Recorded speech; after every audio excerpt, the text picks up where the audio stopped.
but hopefully you all had a great day. Hope everyone is doing fine. Can I have a little confirmation of sound, please? Sound and video. Can you guys hear me? Can you guys see me? Well, not see me, see my charts, to be more precise. Awesome, awesome. So again, sorry about that. I did misclick and end the whole event. It's funny that it's the first time that happened. That should happen quite a bit more often, if you ask me. But we'll be discussing what happened in today's price action very clearly. And I did come prepared this time and have some stats already ready for you guys because this is what I utilized today. Let's talk, as always, about our daily chart first. What do we see on our daily chart going into this Thursday? Well, let's forget about this candle. Even better, let's go in replay mode and hide that candle. How do we establish our bias going into Thursday? Well, first of all, without even utilizing data, let's look at the last three candles. What do we see? Direction is unclear. We seem to be going lower, but we're not closing aggressively lower. We're not also having a reaction higher, and we're revisiting previous day, right? Wednesday, we revisited, induced even, the lows of Tuesday.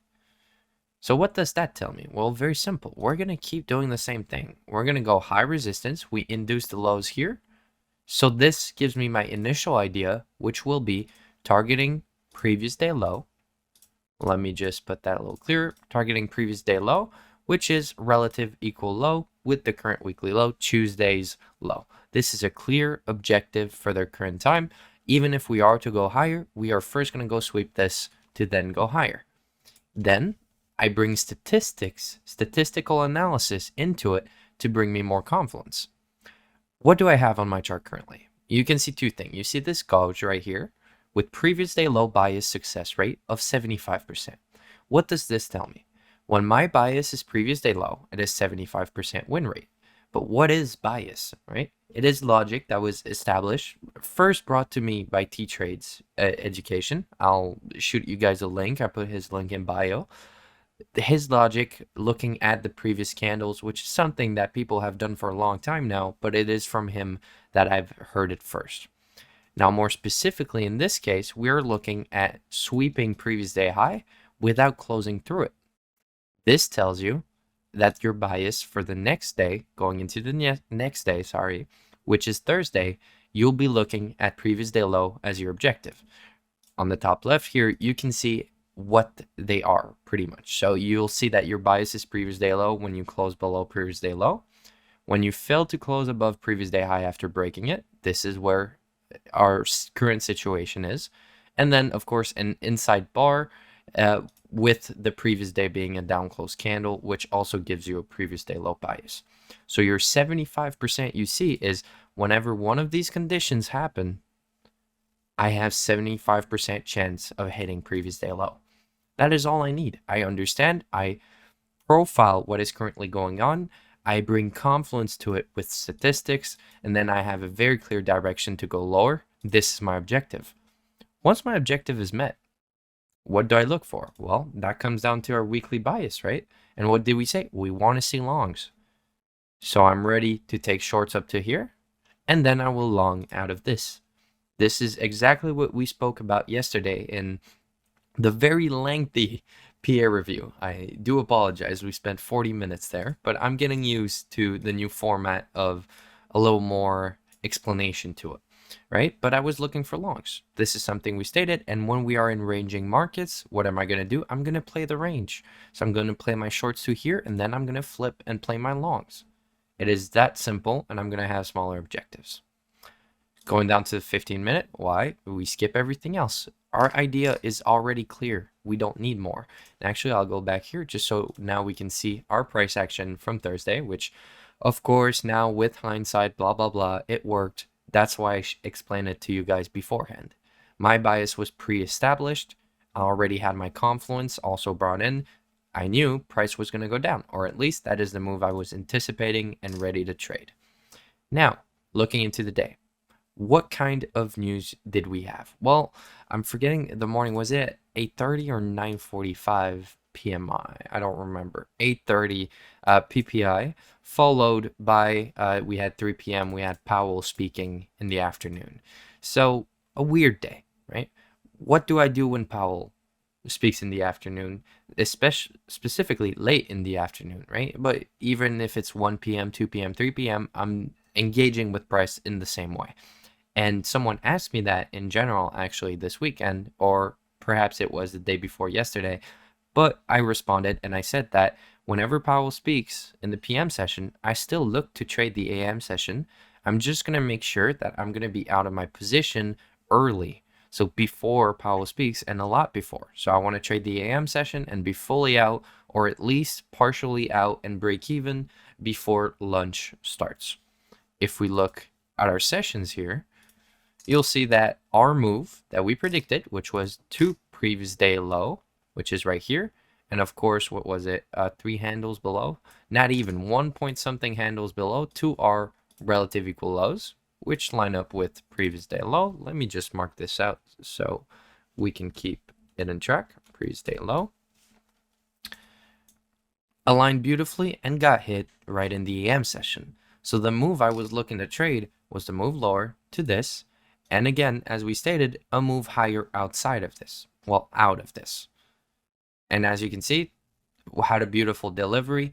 Of course, I'm not interested in the PM, and I'm not going to discuss it because, as I said, well, actually, we'll look into it still. But the truth is, your high probability opportunities on any given day will be in the AM session. Now, certain specific news will affect this, but especially with Powell speaking, I don't regard the PM session as anything high probability, even though the result was quite nice, right? You had a quite nice delivery continuation to the downside. Nothing wrong about that, but personally, I prefer to be part of the high probability move, which happened in, what was it, 3 or 4 candles here. First off, something I don't discuss much about because it seems to be a given for most people, but how do higher time frame candles form?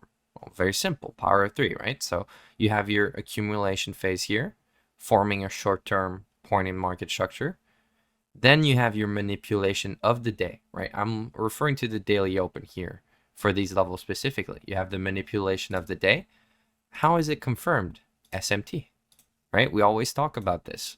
You're at a key time, key level. When is that? London session high. So you have a London framework on ES, which means that on NASDAQ, you can target London lows just as you can on ES. So you do have an intraday liquidity framework.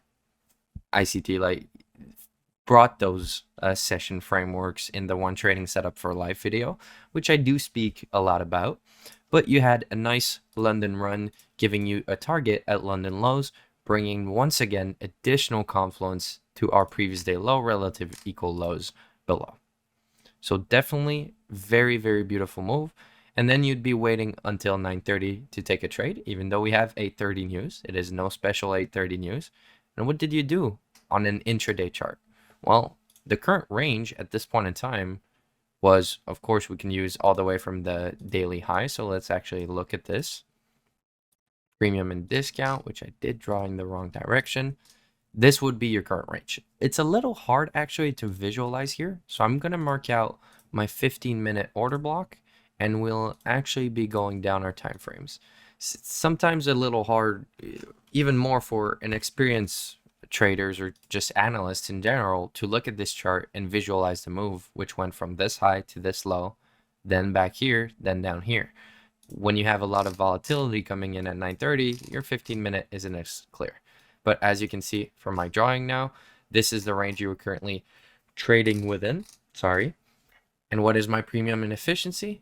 15-minute order block, taking out liquidity. That is your New York Open Judas swing, your manipulation coming in right at 9:30.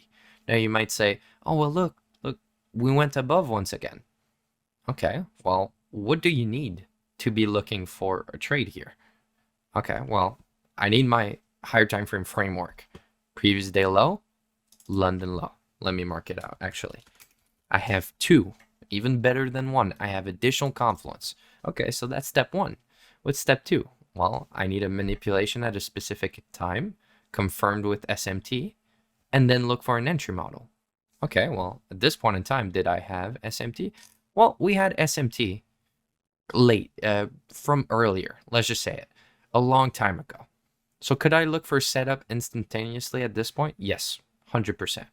But having local SMT, which means recent SMT, is even bigger confluence. And as you can see, we dove back up here into our 15-minute order block once again, just to go ahead and form some beautiful SMT between these swing points.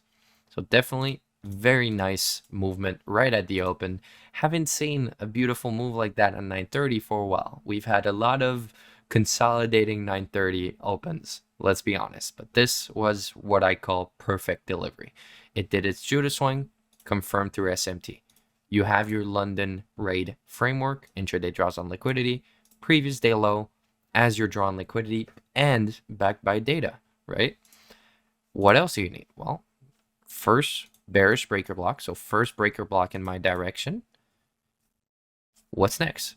I need an inversion fair value gap or a fair value gap that price trades back into it. Well, let's look at it.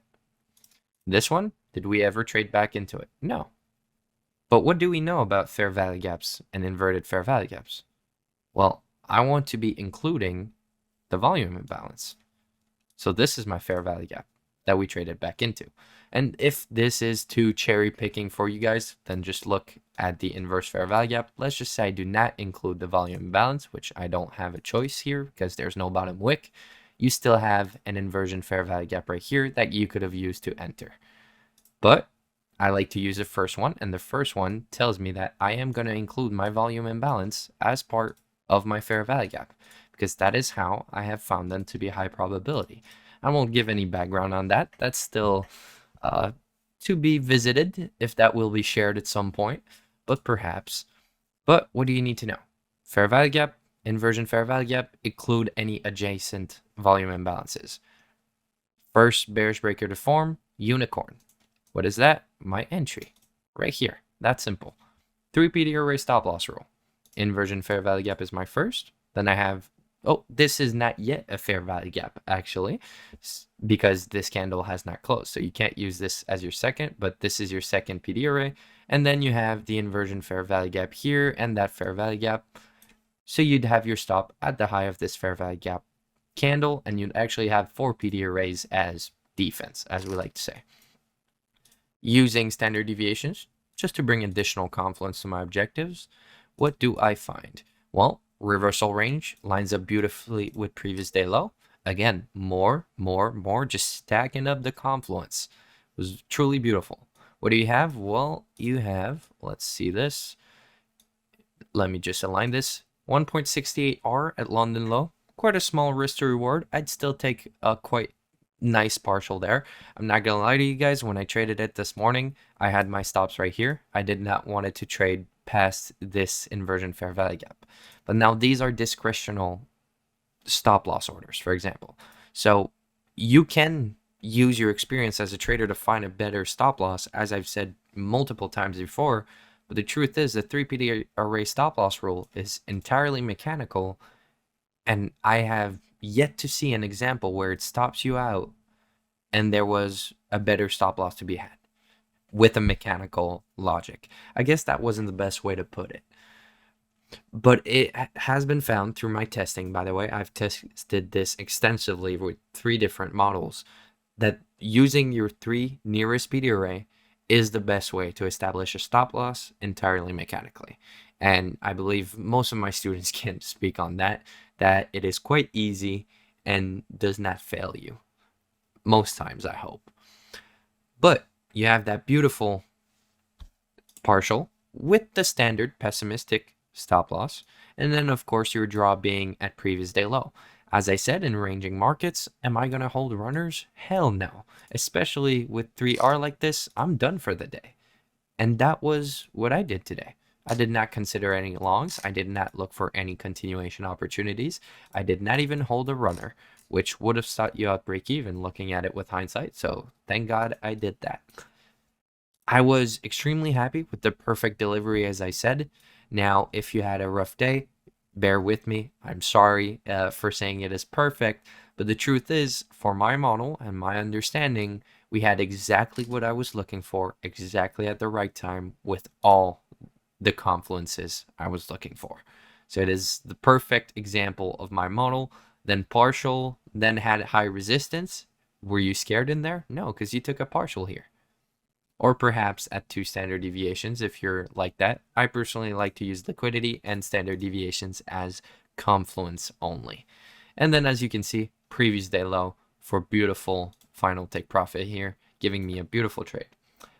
Now we will discuss any further opportunities, but you guys will probably start to notice some things, is that the first trade is always the cleanest and the best delivery out of any PA review. We do look for other opportunities, but the truth is, I'm one and done. That's how I personally trade. Now, you can be conservative like I am, or you can be aggressive, which leads to higher returns, but more of a curve, right? You're going to have more aggressive swings.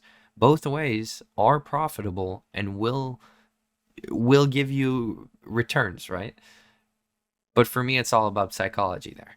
And I like to be comfortable, if I can say it. This, I was in a trade for, what is it? Let's look at it. For 38 minutes. I was in front of my charts from, well, I come in at 9:15, but I'm chilling up until 9:30. So you were, let's just call it an hour, right? Because you're done for the day at 10:19. So let's call it an hour, right? You came in a little early to just check your charts. Well, you just got paid 2.96 R for an hour's work. Now, what is an R, right? Let's look at a 50K account. I always tell people risk 0.5% standard. That is the easiest way and is very consistent to go. If you lose the account while risking 0.5%, you shouldn't be on a challenge account. You should be demo trading to become better. And with 0.5%, that's 250 bucks. So with this, well, you know what? Let's do the right calculations. 1.68, 50% take profit. So here, yes, I'm getting the calculator out. It is not because I code that I am good at quick mental math. 0.84 R realized, followed by 2.96. So let's just say 2.96 divided by 2, 0.84. That is 2.32 R realized. What is that? Well, that's a little over 500 bucks. All right? It is very simple and very easy to be able to take money out of these markets. Now, is it easy to learn how to do it? Not at all. But once you have cemented and learn how to do it, then that's where it goes. 80% win rate with that too. As you said, Wolfe, win rate is something people tend to overlook, but I like how comfortable consistency brings you. I don't mind going for smaller returns. Like you'll see, some people probably made 20 R with this move, right? I could have turtle souped this. 15-minute premium PD array, SMT. I don't even need to look for the inversion fair value gap. I would sell right here, but I don't, because these setups, I probably win them 30% of the time. And it's profitable because when it works, trust me, it fucking works, right? 30R move pretty much here. Let's just say you entered on the 15-minute fair value gap. Well, no, I would wait for the sweep completely. But, right, let's not be pessimistic in this case. Imagine you made 23R. Cool. But you only win 30% of the time. And for me, that leads to stress, and stress leads to mistakes. So I don't mind letting go of this higher return and taking my 2.32 R realized and being quite happy with it. Enough rants for me. Let's go look at some long setups, right?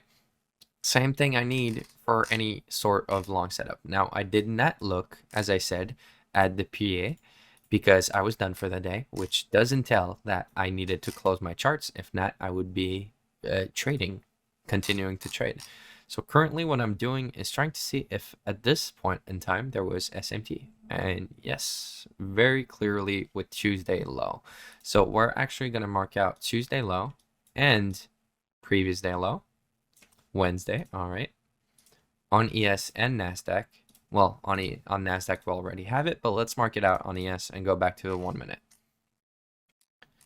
Very good idea to take out your money there as well, because as you can see, at this point in time, there was very aggressive SMT. With the fact that NASDAQ, has not even reached previous day low yet, and there was Tuesday's low, current weekly low, even lower, while NASDAQ had. So definitely good to at least take profit there, but as I stated, to me, that is a full target reached. So no more trading following that. Now, can you look for some retracement opportunities, some long opportunities? 100%. Truth is, though, you didn't have any. Why? Because every single time you would have looked for something, there was an idea, I guess, telling you shouldn't. There was a lot of divergence at this point in time, right? Like this, you'll see it right here. And what I mean by anytime you would have looked is, of course, always centered on the rice trading model. So I'm looking at breaker blocks. Now, the first bullish breaker that would have given you a long opportunity is here. Your long opportunity is right here. At this point in time, is there something telling you can't? Yes, SMT. Once again, so there is bearish SMT at this point. And then you might say, well, look, there's SMT on the lows telling me that NASDAQ is bearish as well. So can I take a long and just anticipate that it's a little bit slower because it's a bearish one? 100%. But what do we always say when there's SMT on both sides of the range? You're consolidating. All of this, to me, I don't see it as, oh, continuation, retracement. No, this is all consolidation. That was waiting for one specific thing, a raid. Once that raid came and that our retracement objective has been met, then you can look for continuations. But you guys know now, after seeing me for a while, I see a lot of familiar faces here. Do I take trades going into lunch? Not at all. Would I be looking for potential short continuation? Yes. Would I be looking to trade it? No, because there is no high probability opportunity here. All this time, consolidating. Am I going to look for a continuation lower? Not at all. Why? Because this is very low probability. So what am I going to wait? For time to align. Okay. When could I look for it? Well, possibly 1050 to 1010, to 1110, sorry. 1050 to 1110 macro. I would look for continuation lower after a retracement higher has been met. Okay. Well, what's my retracement objective? 15-minute chart. Current range, expansion range is this one, right? The high we made at 930 all the way down here. You don't have any inefficiencies here. You have your premium order block, which you already traded into at 1050 actually. So yeah, I could actually look for some short opportunities at 1050. I thought it was already pre-mitigated beforehand. Let's go look at a 1 minute now. First premium inefficiency, tap right into it. Beautiful reaction lower? Sure. With hindsight, it looks beautiful. But truth is, seeing this PA, seeing us go back up here, and let's be honest here, guys. What do you see on this upside? A lot of low resistance swings, right?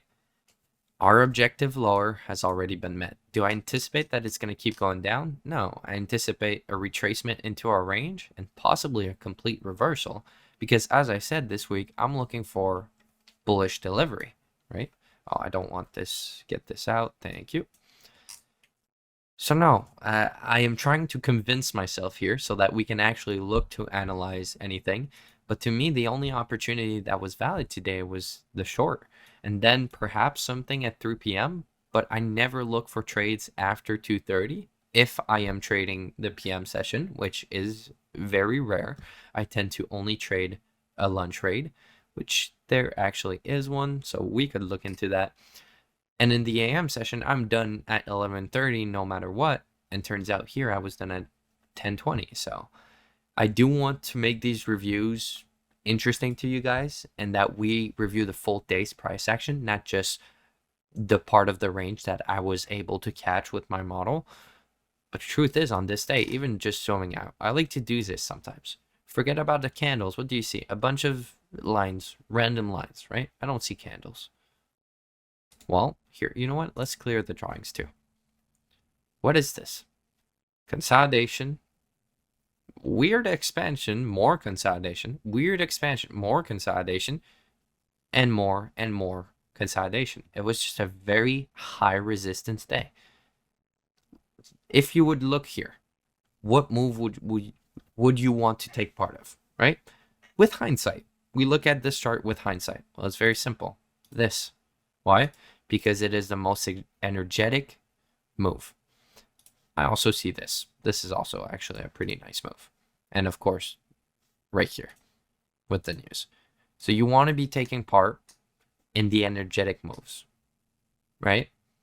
The first one that happened was actually the cleanest, right? Very quick, straight to the point, big move. Volatility, that's my expansion towards my daily drawn liquidity. That is the move from the morning.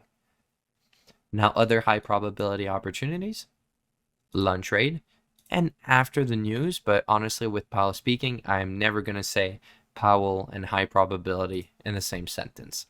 Now, we can look at the lunch trade, but I always say the only time we're going to use the noon to 1 range is when our retracement objective has been met.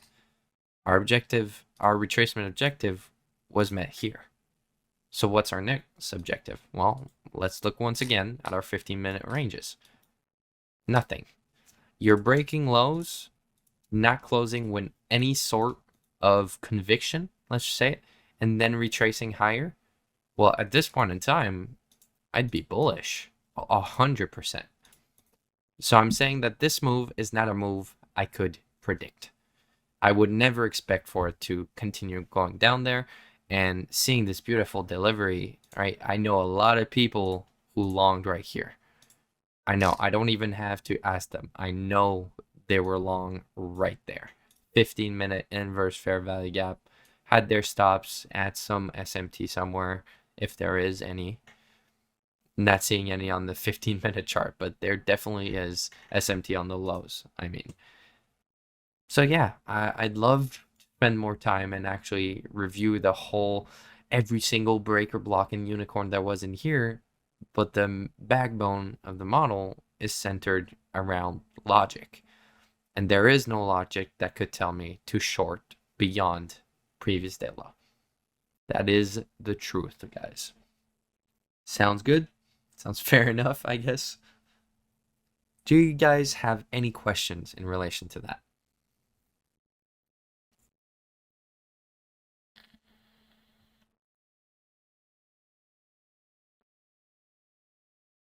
Thank you, Wolfie. I appreciate that. Another long one now. I need to learn to, well, I want to say speak quicker, but more so speak less. Thank you all for being here in numbers. Lovely to see you. The YouTube as well has been doing great these past few days. So I do want to take the time and actually thank you all. I really do appreciate the support. There's a reason why I keep coming back every single week for the last, what is it now? It was since February. We're almost at a year of Rise now, and I haven't skipped. Well, I've probably skipped 1 or 2 PA reviews, but always a weekly outlook, always PA reviews. There's a reason why I keep coming back. It's because of you guys. Y'all are chill. I appreciate that a lot, NJ. Thank you. You guys have a great rest of your day, night, hopefully. And we'll see each other tomorrow for our final PA review of the week. Good luck trading tomorrow, guys. Have a great night.